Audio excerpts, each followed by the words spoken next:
고려의 찬바람이 불던 어느 날 미타산의 정적이 깨집니다.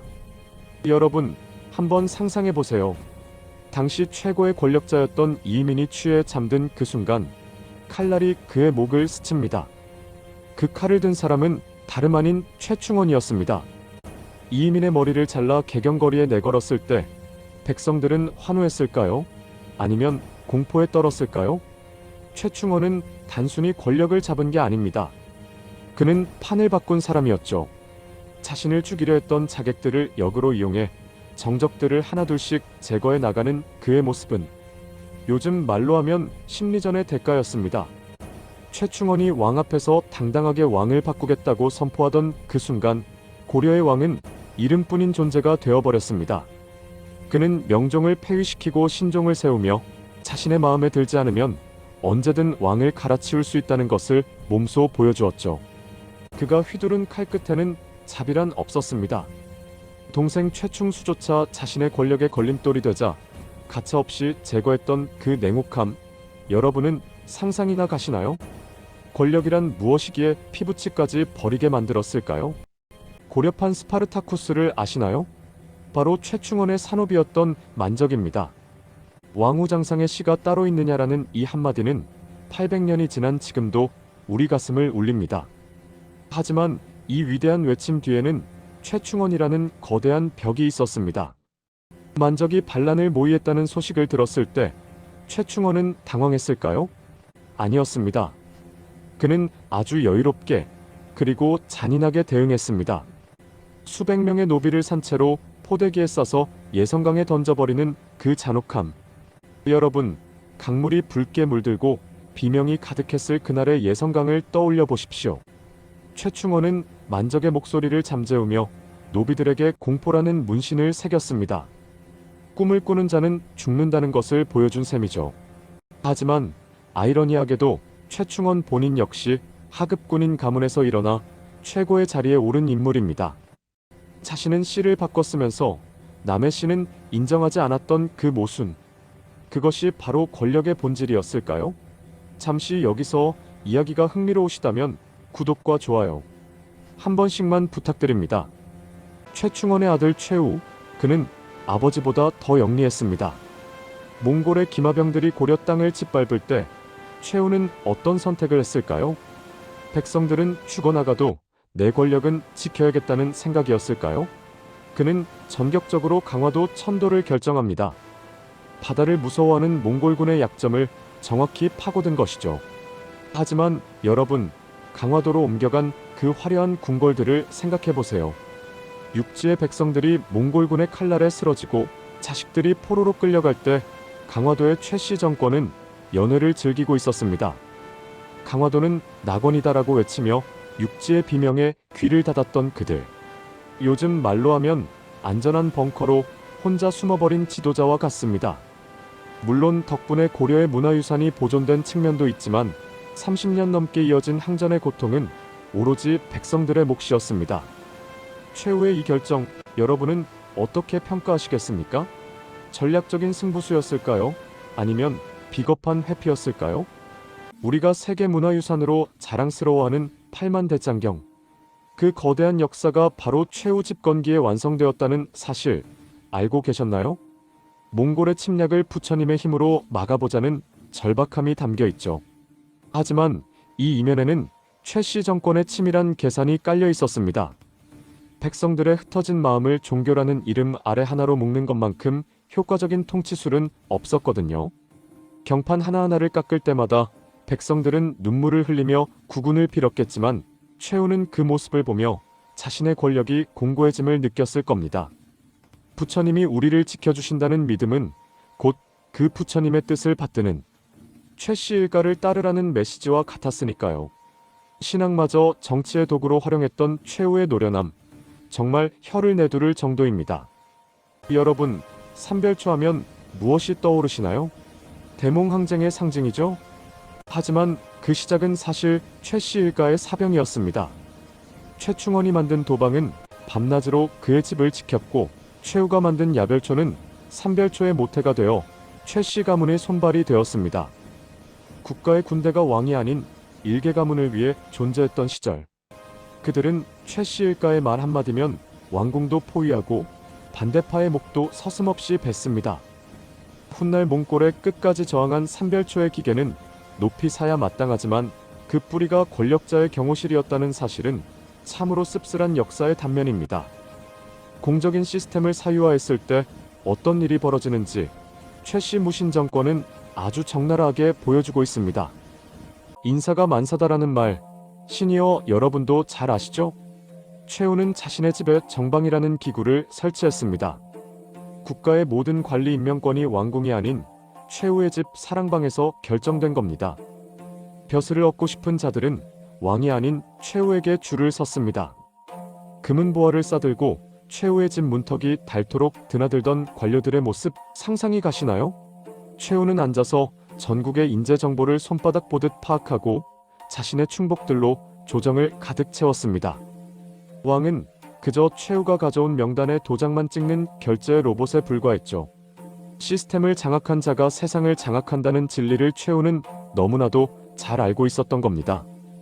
육지에서는 백성들이 굶어 죽고 몽골군에게 도륙당할 때 강화도 최후의 저택에서는 기이한 풍경이 펼쳐졌습니다. 전국의 진귀한 꽃과 나무를 옮겨 심고 인공산을 만들어 연회를 베풀었죠. 얼음을 채운 술잔을 기울이며 시를 읊었다는 기록을 보면 당시 백성들의 고열이 어디로 흘러갔는지 명확해집니다. 특히 최후는 예술을 사랑하는 척하며 문인들을 포섭했습니다. 능문능리, 글도 잘 쓰고 실무도 잘하는 자들을 곁에 두어 자신의 권력을 미화하게 했죠. 겉으로는 우아한 귀족 문화의 극치를 달렸지만 그 속은 백성들의 피땀으로 절여진 그들만의 리그였습니다. 화려한 연회 뒤에 가려진 백성들의 흐느낌, 그것이 바로 60년 최씨 정권의 진실한 배경음악이었을지도 모릅니다. 뒤틀린 후계자의 광기, 최후가 죽고 나서 등장한 아들 최항. 사실 그는 정상적인 후계자가 아니었습니다. 승려로 살다가 갑자기 권력의 정점에 올라선 인물이죠. 머리를 기르기도 전에 권좌에 앉은 최항은 불안감에 휩싸였습니다. 그 불안감은 곧 광기로 변했죠. 그는 아버지의 첩들과 정을 통하는가 하면 자신을 비판하는 자들은 물론이고 아버지를 모셨던 충신들까지 의심하며 숙청했습니다. 승려 출신임에도 자비란 찾아볼 수 없었던 최항. 그는 권력을 지키기 위해 더 큰 공포를 선택했습니다. 강화도라는 좁은 섬 안에서 벌어진 이 잔혹한 숙청극은 최씨 정권이 서서히 무너져 내리고 있음을 암시하는 전주곡이었습니다. 최씨 정권의 4대 권력자 최의. 그는 할아버지 최후나 증조할아버지 최충원 같은 카리스마가 없었습니다. 유약하고 결단력이 부족했죠. 게다가 측근들에게 휘둘리며 민심을 완전히 잃어버렸습니다. 강화도 안에서만 자란 그는 바깥 세상이 어떻게 돌아가는지 전혀 몰랐습니다. 곡식이 없으면 고기를 먹으면 되지 않느냐, 식의 안일함이 그를 지배했죠. 결국 믿었던 부하 김준의 칼날에 최의가 쓰러지면서 60년간 고려를 호령했던 최씨 일가의 천하도 막을 내립니다. 허무하지 않나요? 피로 세운 성이 결국 피로 무너지는 과정. 이것이 역사가 우리에게 주는 가장 무서운 교훈입니다. 자, 여기서 두 인물을 비교해 볼까요? 창업주 최충원과 수성주 최후. 최충원은 힘의 상징이었습니다. 무력으로 판을 짜고 공포로 다스렸죠. 반면 최후는 시스템의 상징입니다. 정방을 통해 인사권을 쥐고 문인들을 포섭해 여론을 만들 줄 알았습니다. 최충원이 늑대였다면 최후는 여우였다고 할까요?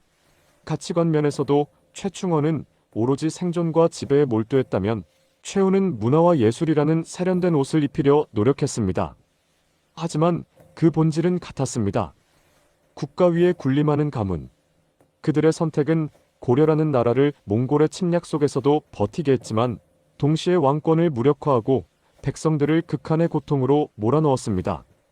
사랑과 돈, 사회적 영향력 모든 면에서 그들은 고려의 주인이었으나 단 한 번도 진정한 지도자는 아니었습니다. 최씨 가문의 화려함 뒤에는 눈물 흘린 가족들이 많았습니다. 최충원은 동생을 죽였고 아들 최후와 최양은 서로 칼을 겨눴습니다. 권력 앞에서는 부모 자식도 없다는 말이 딱 들어맞죠. 최씨 가문의 여인들은 또 어땠을까요? 정략 결혼의 도구가 되어 왕실로 보내지거나 권력을 유지하기 위한 놀이개로 전락하기도 했습니다. 세상은 그들을 고려의 왕비보다 귀한 존재라고 불렀을지 모르지만 실상은 언제 버려질지 모르는 권력의 소모품이었습니다. 최충원의 딸들이 왕실로 시집가며 겪었을 그 외로움과 공포, 권력의 그늘에 가려진 가족들의 희생은 역사책에 잘 나오지 않는 슬픈 이야기입니다. 지금의 시각으로 최씨 정권을 보면 어떨까요? 국가의 공식 기구를 무시하고 자신의 집에서 모든 것을 결정했던 그들.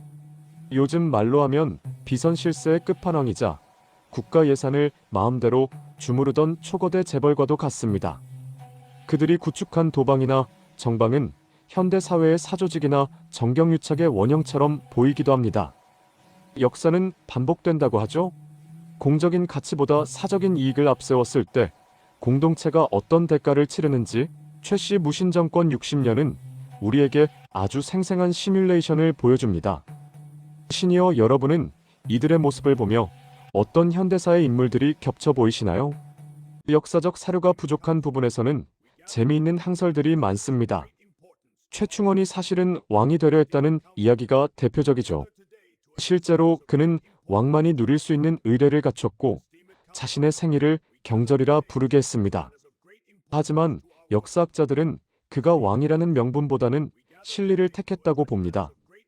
굳이 왕이 되어 반발을 사기보다 왕을 마음대로 조종하는 킹메이커로서의 삶이 더 안전하고 강력했기 때문이죠. 야사에서는 그가 꿈속에서 신령을 만나 왕이 될 운명을 점지받았다는 이야기도 전해지지만 이는 후대에 그의 권력을 미화하거나 혹은 경계하기 위해 만들어진 이야기일 가능성이 큽니다. 감성 저널리스트로서 제가 본 최씨 정권은 필요악과 절대악의 경계에 서 있습니다. 몽골이라는 거대한 폭풍 앞에서 고려라는 돛배가 침몰하지 않게 중심을 잡은 것은 분명 그들의 힘이었습니다. 강화도 항전이 없었다면 지금의 대한민국 역사도 달라졌겠죠. 하지만 그 대가는 너무나 가혹했습니다. 국가의 자원은 고갈되었고 백성들은 도탄에 빠졌으며 왕권은 바닥으로 추락했습니다. 그들이 지킨 것은 고려였을까요? 아니면 최씨 가문이 영광이었을까요? 이 질문에 대한 답은 역사의 기록 속에 그리고 여러분의 마음속에 이미 나와 있을 것 같습니다. 마지막으로 이 거대한 폭풍의 시작, 그들의 뿌리를 살펴봅시다.